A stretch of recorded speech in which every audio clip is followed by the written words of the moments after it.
Sebelum kita masuk sesi tanya jawab, informasi pertama, esok malam insyaallah tabligh akbar dilakukan di Masjid Babus Salam, Jalan Lili. Yang kedua, di hari Sabtu malam insyaallah akan diadakan di Masjid Islamic Center Bangkinang. Maka sahabat-sahabat yang berkesempatan hadir untuk dua tabligh akbar berikut, yang tak puas malam ini, yang belum sempat hadir malam ini, silahkan ikuti dua tabligh akbar berikutnya. Selanjutnya Senin malam, betul ya, Belilas. Senin malam insyaallah di Masjid, Ahad malam insyaallah di Masjid Al-Ikhlas Belilas. Jadi sekali lagi, esok malam di Masjid Babus Salam Jalan Lili setelah maghrib. Hari Sabtu malam di Masjid Markas Islamic Center Bangkinang. Ahad malam Masjid Al-Ikhlas Belilas Indragiri Hulu insyaallah. Baik, kita masuk ke pertanyaan-pertanyaan yang datang ya.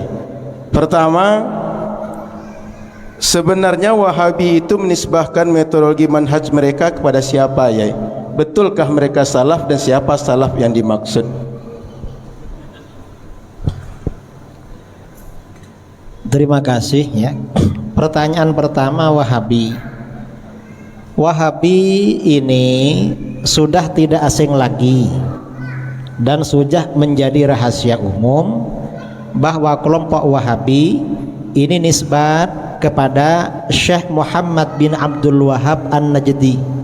Jadi diambil dari nama ayah pendirinya, Syekh Muhammad bin Abdul Wahab An-Najdi. Dan ini bukan aliran salaf, karena Wahabi ini baru muncul ke sekarang kira-kira berusia 200 tahun. Hanya mereka ini memang senang ngaku-ngaku salaf. Yang ngaku aja mereka ini salaf, tapi ya ajaran-ajarannya bukan dari salaf. Pandangan-pandangan Wahabi yang berbeda dengan mayoritas umat Islam itu sebagian besar itu dari abad ke-8 Hijriah, yaitu Syekh Ahmad Ibnu Taimiyah, Syekh Ibnu Taimiyah yang hidup akhir abad ke-7 awal abad ke-8 Hijriah. Setelah Syekh Ibnu Taimiyah ini meninggal, kemudian ajarannya juga habis, kecuali hanya beberapa muridnya yang mengikuti. Setelah itu punah. Lalu kemudian diangkat kembali pada abad ke-12 oleh Syekh Muhammad bin Abdul Wahab An-Najdi. Walhasil Syekh Muhammad bin Abdul Wahab An-Najdi dalam ajaran-ajaran Wahabi ini sanadnya terputus kepada Syekh Ibnu Taimiyah. Terputus. Karena terputus selama 600 tahun. Dan ini hanya mentok dari Syekh Ibnu Taimiyah. Sebelum Ibnu Taimiyah ajaran itu tidak ada. Karenanya ya bukan ajaran salaf sebenarnya, hanya mereka suka mengaku-ngaku salaf. Kalau salaf yang asli ya mazhab 4 itu yang ada sekarang, Hanafi, Maliki, Syafi'i, Hambali. Itu yang benar-benar salaf. Dan kalau yang kita ikuti ini memang Ahlus Sunnah wal Jamaah, itu memang selalu istiqomah konsisten dengan ajaran salaf. Jadi begitu. Yang kedua ya, ini orang Wahabi sering sebut kita mesti isbat sifat, isbat zahir. Apakah betul konsep ini dari salaf ya? Atau Wahabi pandai-pandai sendiri ya? Isbat zahir itu bukan dari salaf ya. Jadi begini, di dalam Al-Quran dan hadis berkaitan dengan zat-zat Allah, itu istilahnya ada ayat-ayat atau hadis-hadis mutasyabihat. Ayat atau hadis mutasyabihat itu artinya ayat atau hadis yang tidak jelas maknanya. Maknanya tidak jelas. Kemudian kebalikan dari mutasyabihat, ada ayat-ayat atau hadis-hadis muhkamat. Muhkamat ini artinya ayat-ayat atau hadis-hadis yang jelas maknanya, tidak menimbulkan keganjilan di dalam hati. Ini muhkamat. Nah, menyikapi ayat-ayat mutasyabihat ini umat Islam ya, ini ada 3 pendekatan di kalangan umat Islam. Apa pendekatannya? Ahlus sunnah wal jamaah menyikapi ayat mutasyabihat pendekatannya ada 2. Ada pendekatan tafwid, ada pendekatan takwil. Tafwid itu artinya menyerahkan makna ayat mutasyabihat itu sesungguhnya hanya Allah yang maha tahu. Itu tafwid namanya. Takwil artinya mengarahkan ayat atau hadis itu pada makna yang tidak zahir, pada makna yang tidak zahir karena ada dalil. Itu namanya takwil. Misalnya seperti Ar-Rahmanu 'alal 'arsy istawa. Tuhan yang maha pengasih beristiwa kepada arsy atau beristiwa di atas arsy. Kalau ulama salaf, mayoritas ulama salaf, istawa itu pendekatannya tafwid. Artinya apa? Hanya Allah yang mengetahui makna tafwid, makna istawa. Istawa ini hanya Allah yang mengetahui maknanya. Ini kalau yang tafwid. Ada yang takwil. Kalau yang takwil bagaimana? Istawa ini artinya Allah berkuasa kepada arsy. Ini 2 pendekatan. Lalu ada pendekatannya kelompok mujassimah atau musyabbihah yang sekarang diikuti oleh Wahabi. Wahabi menyebutnya ini dengan sebutan itsbat, menetapkan. Kata Wahabi, istawa ini artinya Allah duduk-duduk bersemayam di atas arsy. Ini kata mereka, ini itsbat ini pendekatan orang Wahabi. Mengapa mereka menyebut itsbat? Mereka untuk menyindir bahwa golongan yang melakukan tafwid atau takwil ini berarti taktil atau menafikan terhadap ayat mutasyabihat. Sebenarnya bukan taktil, bukan meniadakan, bukan menafikan, tetapi bagaimana itu konteksnya menyucikan Allah dari menyerupai makhluk dan menyucikan Allah dari memiliki kekurangan yang disebut dengan tanzih. Sebenarnya itu. Jadi bukan isbat. Isbat itu bukan dari ulama salaf, tetapi dari orang-orang mujassimah. Kalau yang dari para sahabat ya, kalau yang generasi sahabat itu antara takwil dengan tafwid.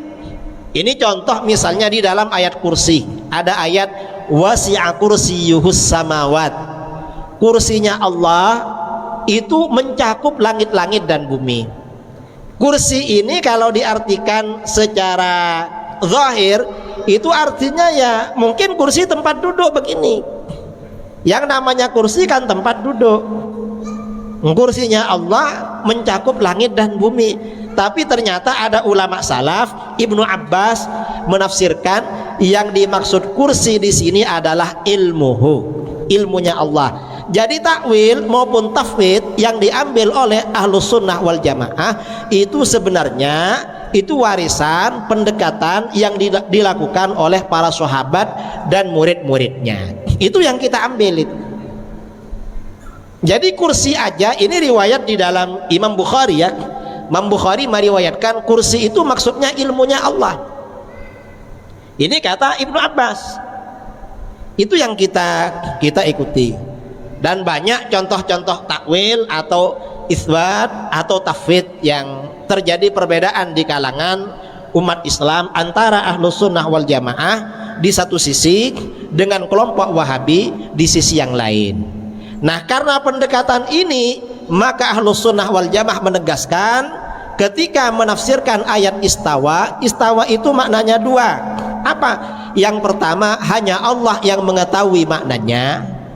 Ini ulama salaf atau sebagian ulama salaf dan mayoritas ulama belakangan ulama khalaf, istawa itu artinya Allah menguasai arasy, Allah yang mengatur arasy. Kalau Wahabi mengartikan Allah bersemayam bertempat di arasy. Itu Wahabi.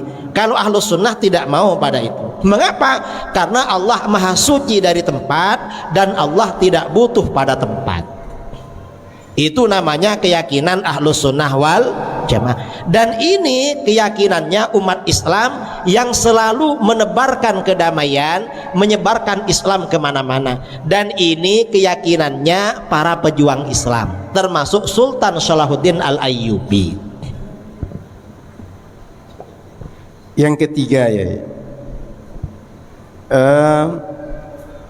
muncul di tengah masyarakat stigma bahwa kiblat ilmu itu ke Madinah dan Islam itu kembali ke Madinah. Bagaimana sebenarnya pemahaman hadis bahwa Islam itu kembali ke Madinah ya? Yang dimaksud Islam ini kembali ke Madinah ya, kembali ke Madinah ini memang di akhir zaman umat Islam yang konsisten dengan ajaran Islam ini hanya Madinah dan Mekah. Karena orang masuk Mekah, masuk Madinah pakai jilbab, pakai niqab segala macam. Sedangkan yang ada di Riyadh, di Saudi Arabia, di Jeddah, di Riyadh Saudi Arabia ini kemarin memutuskan jamaah haji hanya 60.000 orang. Padahal konser musik di Riyadh, di Saudi Arabia, di Riyadh ibu kotanya Saudi, itu dihadiri 65.000 orang. Ini Wahabi. Nah, ya memang Madinah dan Mekah ini memang Ahlus Sunnah wal Jamaah. Dan dari dulu memang orang yang konsisten dengan ajaran Islam ya penduduk Mekah Madinah sampai sekarang. Itu bukan Wahabi dan bukan murni Wahabi. Bukan murni Wahabi. Jadi yang kedua juga perlu berkaitan dengan masalah ini. Orang-orang Wahabi sering menyebarkan isu-isu kalau memang Wahabi itu salah, mengapa Mekah dan Madinah dikuasai Wahabi? Ini persoalan politik. Berkuasa itu masalah politik, bukan masalah dalil. Justru di akhir zaman ya, hadis-hadis akhir zaman, umat Islam ini dianjurkan melakukan murabatah, menjaga pertahanan umat Islam di Syam. Syam itu mana? Syam itu Palestina, Syam itu Baitul Maqdis dan sekitarnya. Mengapa? Karena negeri ini yang memang berusaha direbut oleh orang-orang Yahudi, berusaha dihancurkan. Dan ini berdirinya negara Israel itu atas izin Raja Saudi dulu. Yang pertama kali memberikan pengakuan Israel itu Raja Saudi, Raja Abdul Aziz. Dan ini orang Palestina dan sekitarnya justru orang-orang Sufi. Ini akhir zaman. Akhir zaman itu memang ada kitab-kitab ya, kitab-kitab Fadailus Syam yang menerangkan tentang hadis keutamaan negeri Syam. Di akhir zaman ini kita justru dianjurkan untuk kembali ke Syam. Mengapa ke Syam? Karena ahlul haq tempatnya di situ. Tempatnya di situ. Dan mereka rata-rata ya para sufi, memang orang-orang sufi, orang-orang bermadzhab. Ya masalah yang tadi itu maknanya bukan Wahabi, itu bukan. Tidak mengarah pada Wahabi. Tapi orang yang memang benar-benar menjaga ajaran Islam, pakai jilbab dan segala macam, tinggal di Mekah Madinah. Di Saudi, di luar Mekah Madinah itu sudah gak pakai jilbab, sudah boleh, memang gak pakai niqab tuh sudah boleh. Bahkan sekarang ini Saudi arahnya ke liberal. Dulu di Arab Saudi sebelum putra mahkota yang sekarang MBS itu ada Hayatul Amri bil Ma'ruf wan Nahyi 'anil Munkar, lembaga amar ma'ruf nahi mungkar. Sekarang ini diganti dengan Hayatut Tarfih, lembaga hiburan. Amar ma'ruf nahi mungkar dihapus, diganti dengan hiburan. Jadi seperti itu. Baik. Izin Kiai, Assalamualaikum. Assalamualaikum. Kelompok Salafi Wahabi sering mempermasalahkan bahwa Imam Abu Hasan Asy'ari ini seorang Mu'tazilah. Apa benar bahwa beliau seorang Mu'tazilah?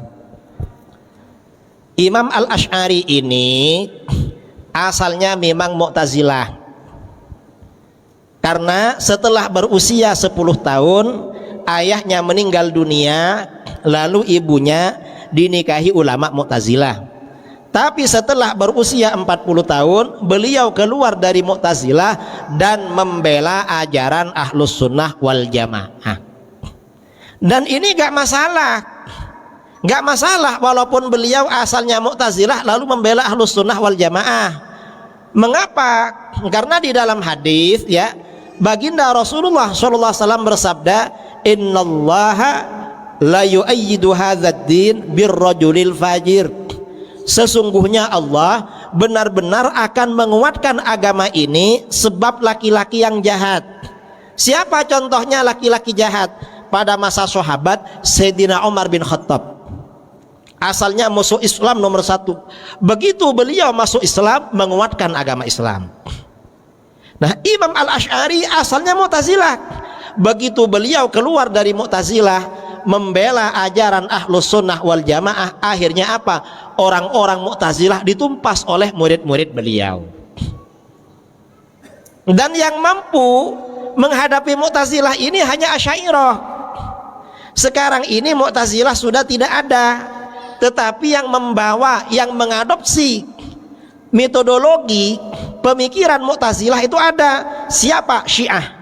Dan yang mampu melawan Syiah itu biasanya orang Asy'ariyah.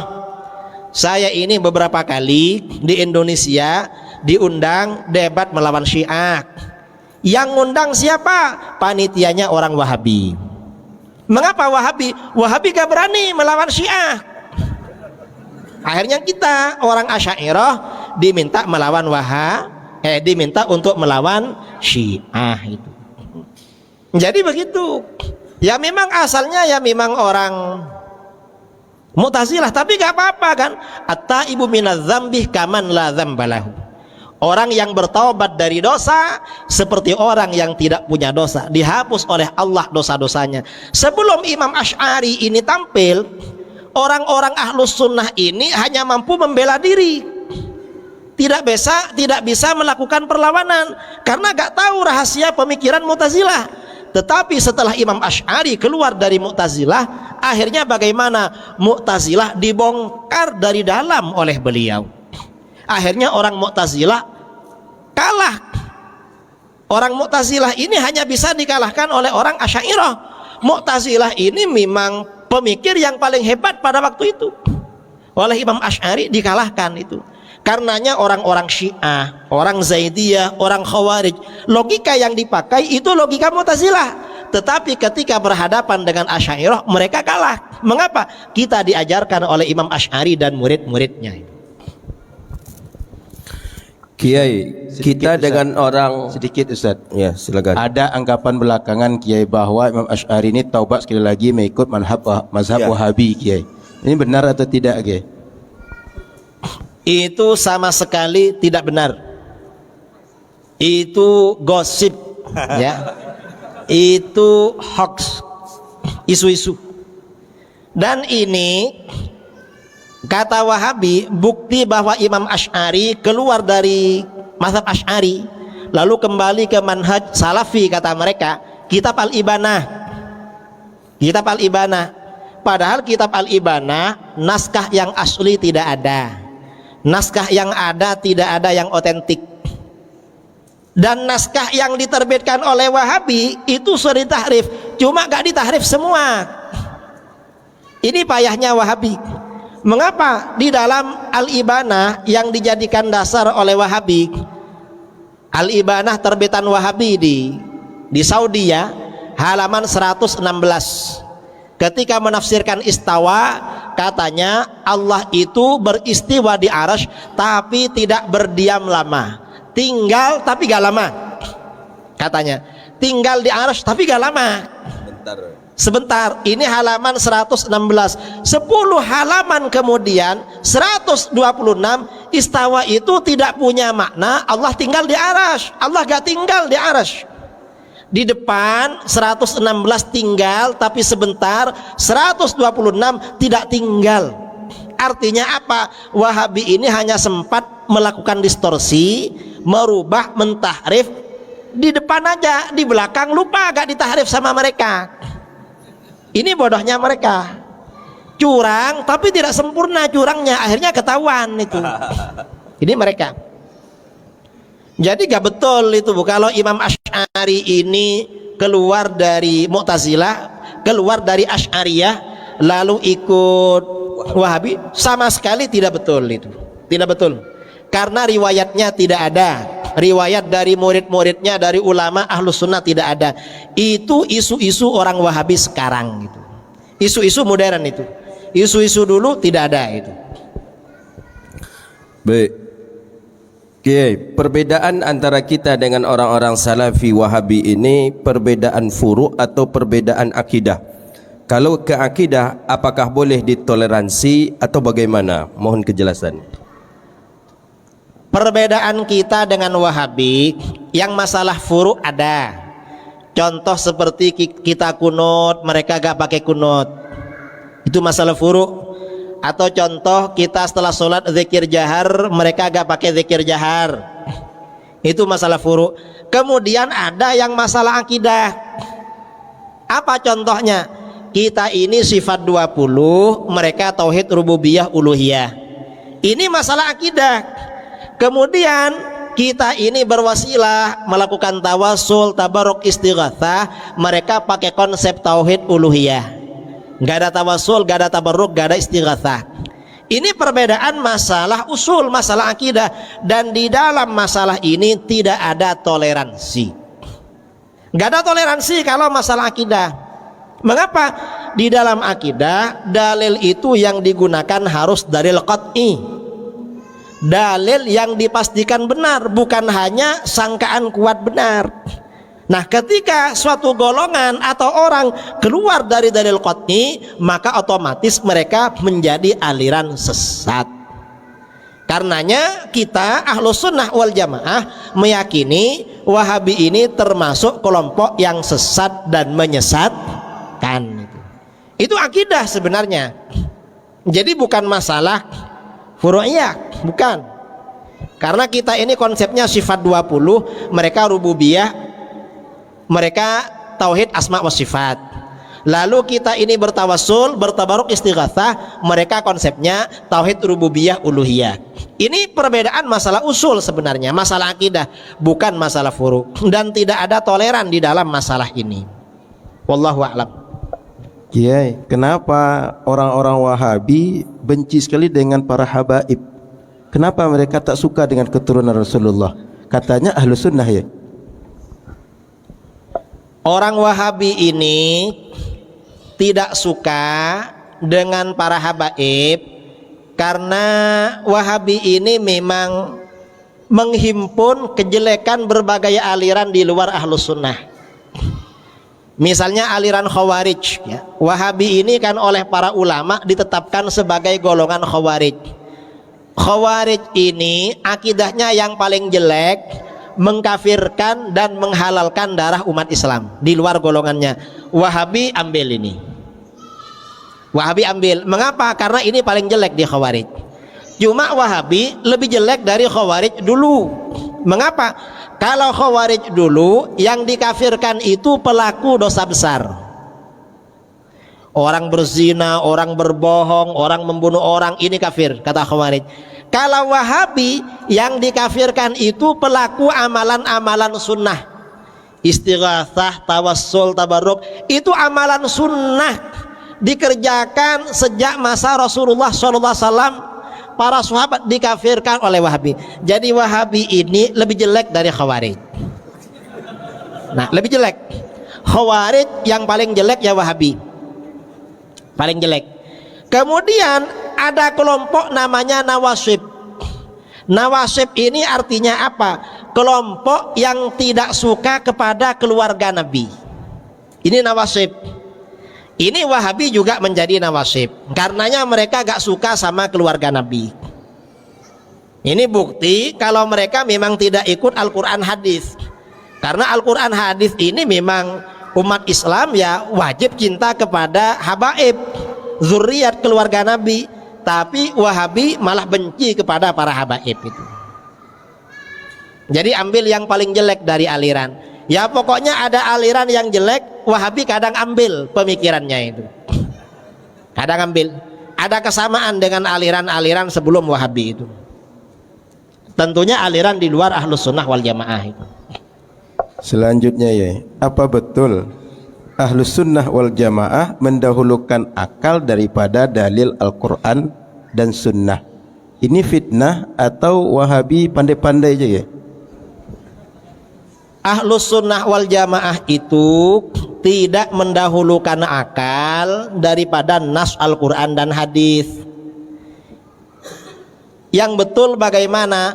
Ahlus sunnah wal jamaah itu memahami Al-Quran dan hadis itu menggunakan akal. Wahabi tidak menggunakan akal. Mengapa begitu? Ini Wahabi. Wahabi ketika dialog, saya pernah dialog dengan Wahabi di Surabaya sama di Malaysia. Saya bilang ayat yang muhkamat menurut Ahlus sunnah wal jamaah adalah ayat surat Al-Ikhlas. Qul huwallahu ahad, Allahus samad, lam yalid walam yulad walam yakul lahu kufuwan ahad. Dan ayat laisa kamitslihi syai'. Lalu kata Wahabi, ayat yang muhkamat istawa, Ar-Rahmanu 'alal 'arsy istawa. Saya tanya pada dia, mengapa istawa muhkamat? Kata dia, karena di dalam Al-Quran disebut 6 kali.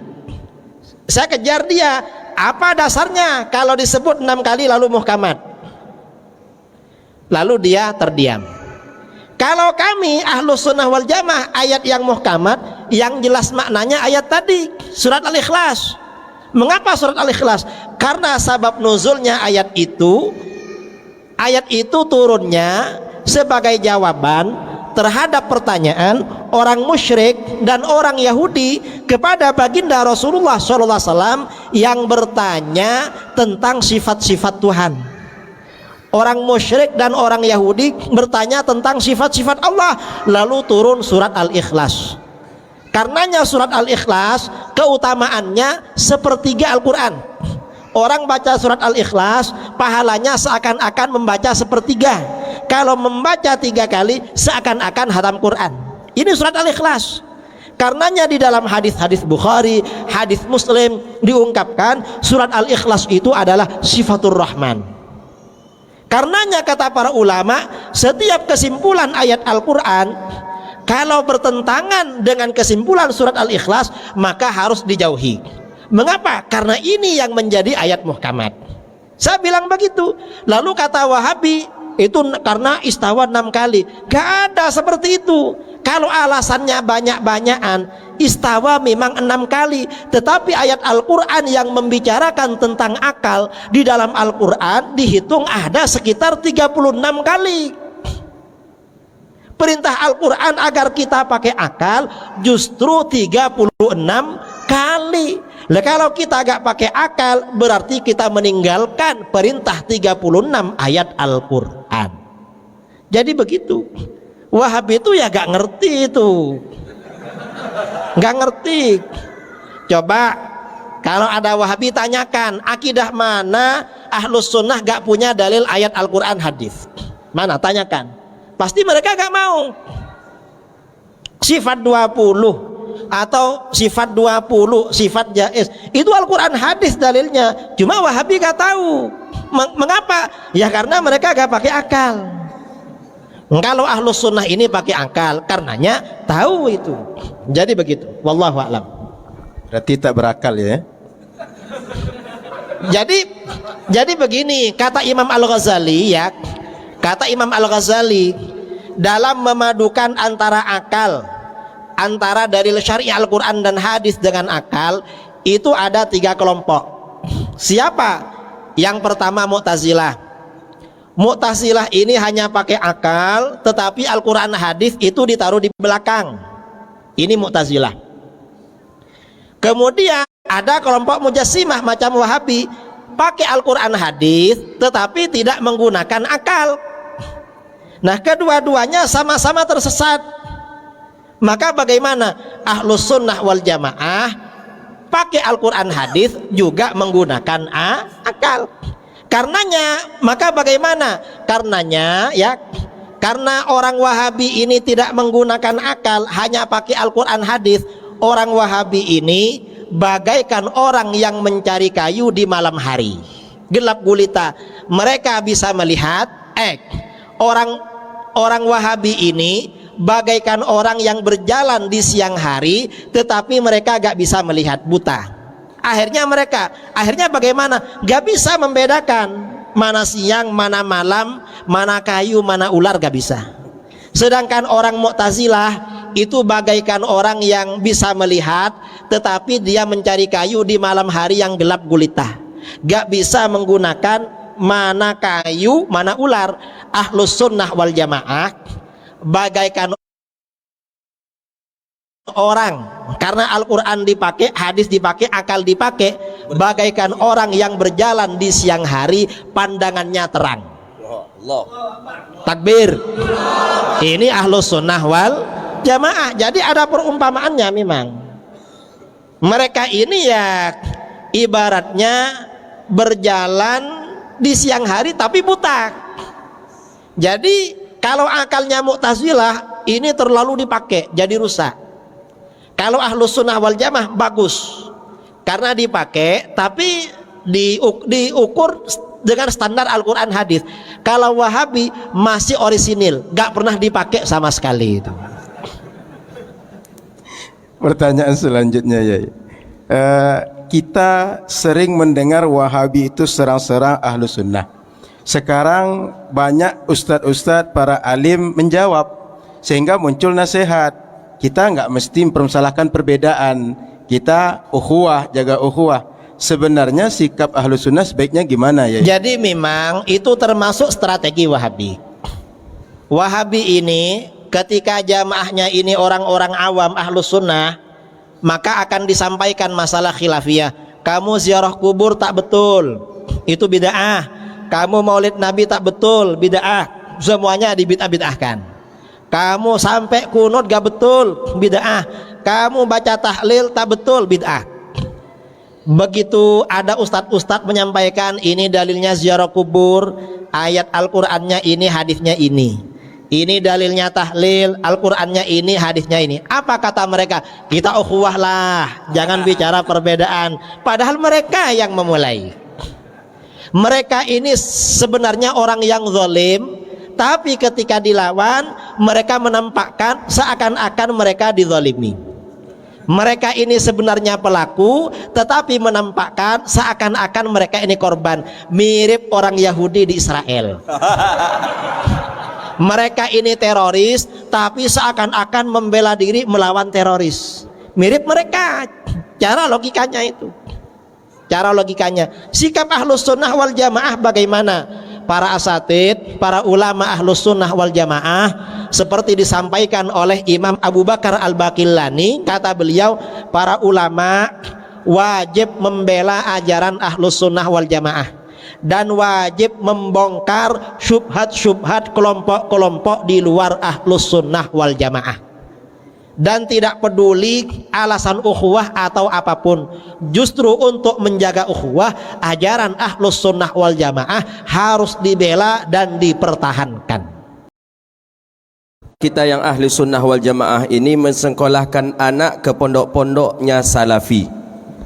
Hukumnya haram. Gak boleh. Pertegas lagi ya. Jadi menyekolahkan anak-anak ke lembaga-lembaga di luar ahlus sunnah wal jamaah itu hukumnya haram.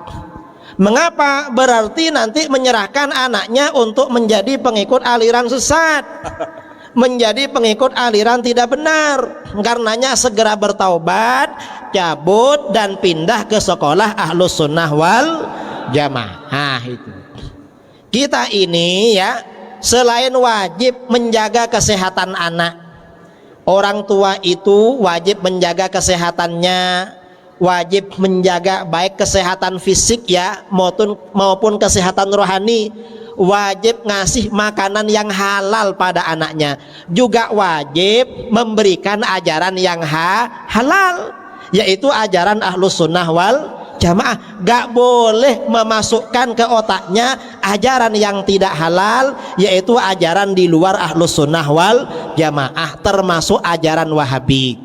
Ini kebetulan ya, guru kita semua Ustadz Abdus Somad juga Ustadz Al-Nuf mendirikan pondok di Palas ya, Pondok Nurul Azhar. Dan kami dengan orang-orang Riau juga mendirikan pondok Al-Hujjah di Karya Bakti, di Cipta Karya. Ini pondok ahlus sunnah wal jamaah. Jadi gak perlu bingung-bingung, lulus sekolah dasar masukkan sana. Kemudian tadi Ustadz siapa bikin pondok juga, Ustadz Hasbullah bikin pondok juga As-Sakinah. Dan saudara-saudara perlu tahu, muridnya ahlus sunnah wal jamaah dijamin lebih cerdas daripada muridnya Wahabi. Mengapa Ustadz Wahabi biasanya tidak cerdas? Tak ada akal ya. Tak ada akal. Tapi kalau ingin menjadi orang bodoh, masukkan ke sekolah Wahabi.